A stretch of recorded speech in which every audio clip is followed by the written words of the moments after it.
Hi friends, welcome back to our channel KDocs. मैं doctor Rana Chanchal, consultant paediatrician and neonatologist. ये basically हमारी जो diarrhoea वाली वीडियो जो पिछली वीडियो थी उसका एक सेकंड पार्ट है, और इस पार्ट में मेनली जो हम लोग फोकस करेंगे वो कंटिन्यूएशन होगा उस वीडियो का। जो फोर्थ पॉइंट हमारा रह गया था कि होम ट्रीटमेंट की हम बात करेंगे कि घर पे कैसे ट्रीटमेंट करना है, डायरियल डिजीज़ क्या क्या चीज़ें हम लोग को दे सकते हैं, क्या क्या सावधानियां रखनी है। सेकंड चीज़ जो हम बात करेंगे वो होगा कि डेंजर साइंस के ऊपर कि कब हमें रेफ़र करना है, और लास्ट जो हो रहेगा वो समराइज़ करेंगे डूज एंड डोंट्स के साथ कि क्या क्या डायरिया में हमें करना चाहिए और क्या क्या अवॉइड करना चाहिए, क्योंकि बहुत सारे मिथ्स होते हैं जो कि हम लोग अभी भी इंडियन सोसाइटी में प्रेवलेंट हैं। उन सब को हम लोग डिबस्ट करेंगे और फिर देखेंगे।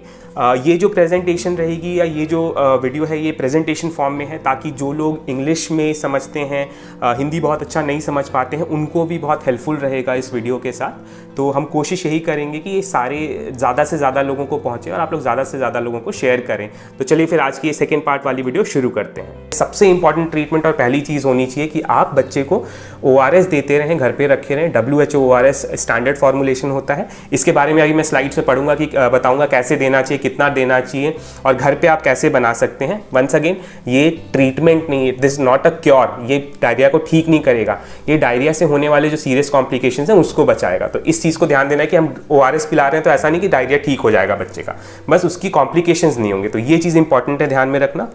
सेकेंड होता है कि कुछ चेंजेस हमें डाइट में करने चाहिए और ब्रेस्ट फीडिंग कंटिन्यू करनी चाहिए। अपने मन से ब्रेस्ट फीडिंग को ना रोकें, अपने मन से मिल्क प्रोडक्ट्स को ना रोकें, उससे बच्चे को माल न्यूट्रिशन या कुपोषण होने का खतरा रहता है डायरिया के बाद।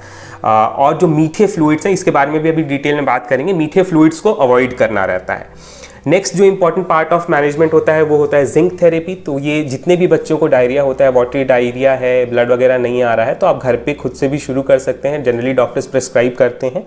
जिंक थेरेपी 2 महीने से बड़े बच्चे को देनी चाहिए। 2 महीने से 6 महीने के बीच में ये 10 mg पर डे देते हैं। इसके सिरप्स आते हैं, ड्रॉप्स आते हैं, और 6 महीने से 5 साल के बच्चे में ये 20 mg पर डे होता है।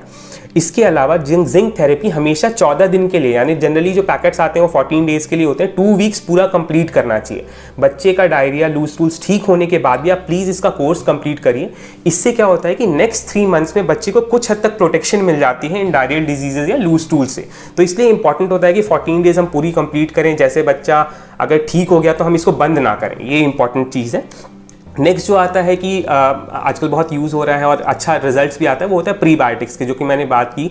जो अच्छे बैक्टीरिया हमारे गट में होते हैं, पेट में होते हैं, उनके सॉल्यूशंस आते हैं, वो आपके डॉक्टर्स प्रेस्क्राइब कर देंगे। दही एक बहुत अच्छा सोर्स है, या योगर्ट हम लोग कहते हैं, वो बहुत अच्छा सोर्स होता है प्रीबायोटिक का।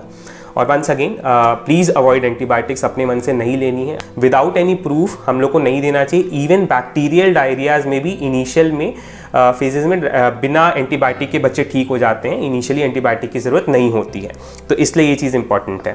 अब मैंने बताया था कि हम लोग बात करेंगे WHO ORS के लिए। तो सबसे पहले है कि ORS को बनाने का सही तरीका है। मार्केट में आज के टाइम में 2 फॉर्मुलेशंस अवेलेबल है, एक 200 ml के लिए है और एक 1 लीटर के लिए है। सिंपल सी बात है, सबसे पहले आपको बनाने से पहले पैकेट पर देख लेना है कि कौन सा वाला पैकेट है। दूसरी चीज़ है कि सबसे इंपॉर्टेंट है कि अपने हाथ को अच्छे से साबुन से धो लें, साफ बर्तन लें, क्लीन कंटेनर लेके, अगर घर में क्लीन वाटर है तो ठीक है, वरना पानी उबाल के उसको ठंडा करके आप उसमें ORS बनाएं। 1 लीटर पूरे पानी में आप 1 पैकेट पूरा डाल दें, या 200 ml वाला पैकेट है तो 200 ml पानी में पूरा 1 पैकेट डाल दें। वो इंपॉर्टेंट होता है, और उसको अच्छे से स्टोर करके रख लें। और बच्चे को जितनी बार भी पॉटी हो रहा है और जितना वो पीना चाहता है उसको देते रहें। तो ये चीज़ इंपॉर्टेंट है कि एक साथ ही पूरा बनाएं तो वो ज़्यादा बेहतर है। अच्छे से डिसॉल्व कर लें ताकि उसके बीच में पार्टिकल्स ना रहें, और एक बार खुद से चख के ज़रूर देख लें, क्योंकि ये चीज़ इंपॉर्टेंट होता है कि खुद से चखने के बाद वो बहुत ज़्यादा नमकीन या बहुत ज़्यादा मीठा नहीं होना चाहिए। एक ब्लैंड सा टेस्ट आता है जो कि हम लोग टीयर टेस्ट कहते हैं, आंसू की तरीके से टेस्ट होता है, उस टेस्ट का हो। बहुत ज़्यादा अगर मीठा है, बहुत ज़्यादा अगर नमकीन है तो प्लीज़ उसको डिस्कार्ड कर दें, दूसरा पैकेट बनाएं। ये चीज़ इंपॉर्टेंट है कि कैसे प्रिपेयर करें, क्योंकि कहीं ना कहीं इसकी यही मेन स्टे ऑफ ट्रीटमेंट होता है डायरिया का।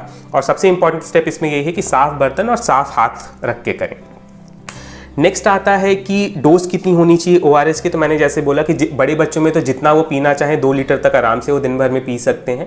छोटे बच्चों में होता है कि डिपेंडिंग ऑन दी एज, जितनी बार भी वो पॉटी करें थोड़ा थोड़ा अमाउंट देते रहना है। तो 2 महीने तक के बच्चों को आप स्पून से दे सकते हैं। हर बार पॉटी करने पे 5 चम्मच जो टीस्पून होता है वो ORS का पिला दें।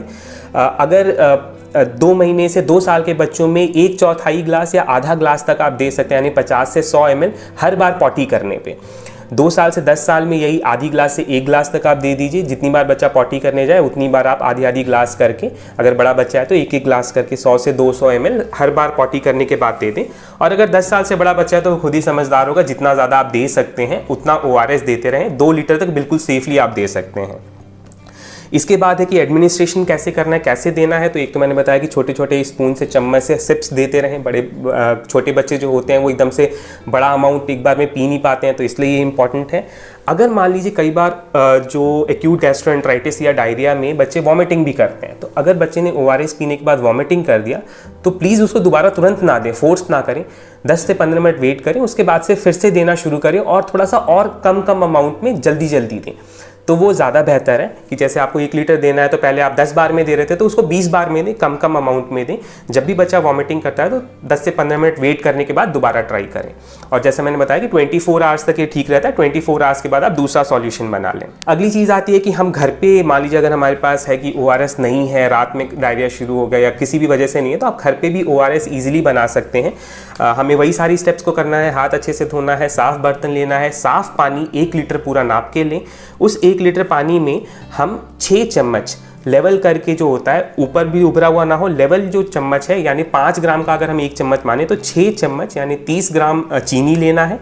और हमें आधा चम्मच नमक लेना है, यानी हाफ स्पून नमक लेना है, 2.5 से 3 ग्राम नमक लेना है। और इसको अच्छे से मिला के वही उसी तरीके से टेस्ट करके देख लें कि बहुत ज़्यादा मीठा ना हो, बहुत ज़्यादा खट्टा ना हो, और इसको आप ORS की तरीके से यूज़ कर सकते हैं।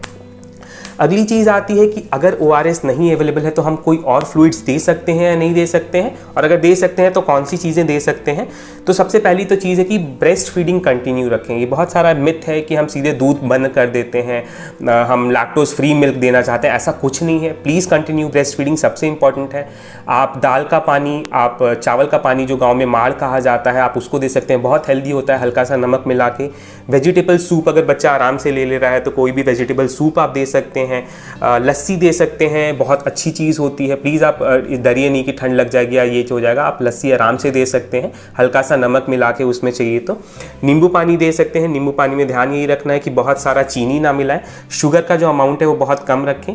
कोकोनट वाटर यानी नारियल पानी है, अगर आपके पास अवेलेबल है तो आप आराम से दे सकते हैं, लेकिन ये सारे सब्स्टिट्यूट्स हैं। इंपॉर्टेंट ORS है, अगर नहीं मिलता है या बच्चा नहीं पी पा रहा है तो ये सारी चीज़ें देनी है। और फाइनली अगर कुछ नहीं तो आप प्लेन वाटर भी दे सकते हैं एक लिमिट तक। अगली चीज़ आती है कि डाइट में क्या है, तो वंस अगेन बार बार मैं इस चीज़ पे फोकस कर रहा हूँ कि नॉर्मल डाइट देना है, क्योंकि गांव में कई जगह पे ये अभी भी धारणा है कि जब बच्चे को डायरिया हो रहा है तो पेट को रेस्ट दे दो, उसको खाना कम कर दो। ऐसा नहीं है। इससे बच्चों में कुपोषण की जो समस्या होती है वो ज़्यादा बढ़ जाती है, स्पेशली डायरिया ठीक होने के बाद। तो प्लीज़ नॉर्मल डाइट रखें। नॉर्मल डाइट में कभी भी रिस्ट्रिक्शंस नहीं करना है। इंपॉर्टेंट क्या है कि जितना बच्चा खाता है उसको छोटे छोटे अमाउंट में फ्रीक्वेंटली दें।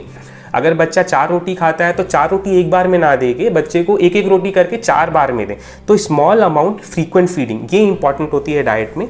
कोई भी मीठा जूस या मीठा पानी, जैसे बार बार हम हाइड्रेशन की बात कर रहे हैं, तो स्वीट ड्रिंक्स नहीं देने हैं, सिर्फ ग्लूकॉन डी मिला के नहीं देना है। फ्रूट जूसेस अवॉइड करने हैं, कोल्ड ड्रिंक्स अवॉइड करनी है, जो कार्बोनेटेड ड्रिंक्स होते हैं या कैफीनेटेड कॉफ़ी, चाय, ये सब चीज़ें मना है बच्चों को, ये डायरिया में नहीं देनी है। ये डायरिया को और वर्स या और ख़राब कर सकती हैं। आप केला या कर्ड या दही दे सकते हैं, बहुत अच्छी चीज़ होती है डायरिया में, आप आराम से दे सकते हैं। और जब तक बच्चे को डायरिया है, इनफैक्ट डायरिया के बाद भी आउटसाइड फूड को थोड़ा सा अवॉइड करना है। It is not healthy for the child also. Next आते हैं डेंजर साइंस। अब हमने ये पढ़ लिया कि घर पे ट्रीट कैसे करना है, सब कुछ हम घर पे कर रहे हैं, लेकिन कई बार होता है कि घर पे ट्रीट करने के बाद भी कुछ लक्षणों का हमें ध्यान रखना है, और वो बहुत इंपॉर्टेंट चीज़ है, क्योंकि यही लक्षण हमें बताते हैं कि बच्चे को अब घर के ट्रीटमेंट की ज़रूरत नहीं है और बच्चे को हॉस्पिटलाइज या डॉक्टर करवाने की ज़रूरत पड़ सकती है, डॉक्टर के केयर की ज़रूरत है। तो सबसे इंपॉर्टेंट है कि अगर आपका बेबी बहुत छोटा है, 6 महीने से छोटा है, तो कोई भी एपिसोड डायरिया का अगर आपको लग रहा है तो प्लीज़ एक बार डॉक्टर से कंसल्ट करें। छोटे बच्चों में कुछ और भी साइंस होते हैं, सिस्टमिक इन्फेक्शंस हो सकते हैं, सेप्सिस हो सकता है जिसकी वजह से डायरिया हो। नेक्स्ट हो रहा है कि बहुत ज़्यादा अगर पॉटी कर रहा है कि 8 घंटे में 8 बार से ज़्यादा बच्चे ने हर घंटे पॉटी कर रहा है, तो एक बार कंसल्ट ज़रूर कर लें, क्योंकि उसमें डिहाइड्रेशन का खतरा बढ़ जाता है। अगर बच्चा बहुत ज़्यादा वॉमिटिंग कर रहा है डायरिया के साथ साथ, ORS नहीं पी पा रहा है, तो उस कंडीशन में भी आपको डॉक्टर से मिलना है। अगर आपने बच्चे की पॉटी में पानी जैसी पॉटी हो रही है, लेकिन उसमें अगर आपने ब्लड देख लिया या म्यूकस देख लिया, तो आप डेफिनेटली डॉक्टर से कंसल्ट करें, क्योंकि डायरिया के अलावा डिसेंट्री भी हो सकती है, जिसमें हमें एंटीबायोटिक्स या कुछ और मेडिकेशंस की ज़रूरत पड़ सकती है। अगर बच्चे को डायरिया के साथ बहुत तेज़ फीवर आ रहा है तो भी डेफिनेटली आप अपने डॉक्टर से कंसल्ट करें। साथ में एब्डोमिनल पेन हो रहा है, डायरिया हो रहा है, साथ में बच्चा पेट में बहुत ज़्यादा दर्द, आउट ऑफ प्रपोर्शन दर्द बता रहा है, तो एक बार कंसल्ट करें या अपने हॉस्पिटल में लेके जाएं। इसके अलावा अगर डिहाइड्रेशन के साइन मिलने लगते हैं, यानी दिमाग में बच्चे को कन्फ्यूजन होने लगता है, बच्चा ORS ही पीने के लिए नहीं तैयार है, तब तो हमें डेफिनेटली एडमिट करके IV फ्लूइड्स देना ही देना है। बच्चा पेशाब बहुत कम करे, अगर डाइपर आप फ्रीक्वेंटली चेंज करते हैं बच्चे के, तो आपने देखा कि 12 घंटे तक उसने पेशाब नहीं की या बहुत कम गाढ़ी पेशाब कर रहा है, ये एक इंडिकेशन होता है कि बच्चे में पानी की कमी शुरू हो गई है और इसमें हमें अर्जेंटली बच्चे को IV फ्लूइड्स वगैरह देने की ज़रूरत पड़ सकती है। तो तुरंत अपने डॉक्टर के पास जाएँ। या बच्चा अगर रो रहा है और बच्चे के आंसू नहीं आ रहे हैं, बच्चे की जीभ एकदम सूखी हुई लग रही है, होंठ सूखे हुए लग रहे हैं, आंख अंदर की तरफ धसी हुई है, छोटे बच्चों में जो तालू होता है वो अंदर की तरफ धस गया है, बच्चा बहुत सुस्त हो गया है, तो इन सारे केसेस में आप तुरंत डॉक्टर के पास जाएं, क्योंकि ये सारी चीज़ें जो होती हैं ये एक डिहाइड्रेशन का साइन होती हैं। तो ये प्लीज़ अपने डॉक्टर से मिलें और इसको जल्द से जल्द ठीक करवाएं। डूज एंड डोंट्स पे अगर हम लोग बात करें तो सबसे इंपॉर्टेंट क्या है कि घर पे ही जैसे डायरिया शुरू हो, लूज स्टूल शुरू हो, तो बच्चे को ORS दे देना है। नेक्स्ट है कि ब्रेस्ट फीडिंग प्लीज़ कंटिन्यू रखें, डाइट बच्चे की जितनी नॉर्मल लेता है उतनी लेने दें, बस हल्की डाइट कर दें और फ्रीक्वेंट फूड्स दें, एक बार में ज़्यादा खाना नहीं देने हैं। अगली चीज़ होगी कि हाइजीन और सैनिटेशन का ध्यान रखें, क्योंकि चांसेस है कि अगर एक घर में किसी को मेंबर को डायरिया हुआ है, अगर हमने हाइजीन और सैनिटेशन का ध्यान नहीं दिया तो दूसरे मेंबर्स को भी हो सकता है, तो उसको प्रिवेंट करना है। नेक्स्ट है 14 डेज़ जो जिंक की हमने बात की, जो सिरप है या टैबलेट के फॉर्म में आती है, वो प्लीज़ 14 डेज़ कंप्लीट करें। अगर ठीक डायरिया बीच में भी ठीक हो जाता है तो उसको बंद ना करें, 14 दिन पूरा कंप्लीट करें। नेक्स्ट होता है कि कोई भी जो डेंजर साइंस की हमने बात की उनमें से कोई भी अगर आती हैं तो प्लीज़ अपने पीडियाट्रिशियन को या जो भी इमरजेंसी आपके पास है हॉस्पिटल उनको दिखाएं।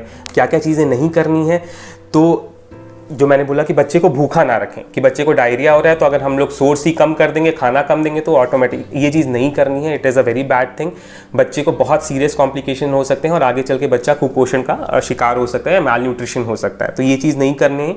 घर पे बना हुआ हाइजीनिक फूड आप छोटे छोटे अमाउंट में दे सकते हैं। एंटीबायोटिक नहीं देनी है, बार बार रिपीट कर रहा हूँ इस वीडियो में, प्लीज़ एंटीबायोटिक्स अवॉइड करिए, अपने मन से बिल्कुल नहीं देनी है। अगर डॉक्टर को लगता है कि उसमें बैक्टीरियल इन्फेक्शन है तो डॉक्टर खुद ही प्रिस्क्राइब करेगा। फिर भी मैं बोलता हूँ 90 to 95% डायरियाज वायरल होते हैं, उसमें एंटीबायोटिक की कोई ज़रूरत नहीं होती है।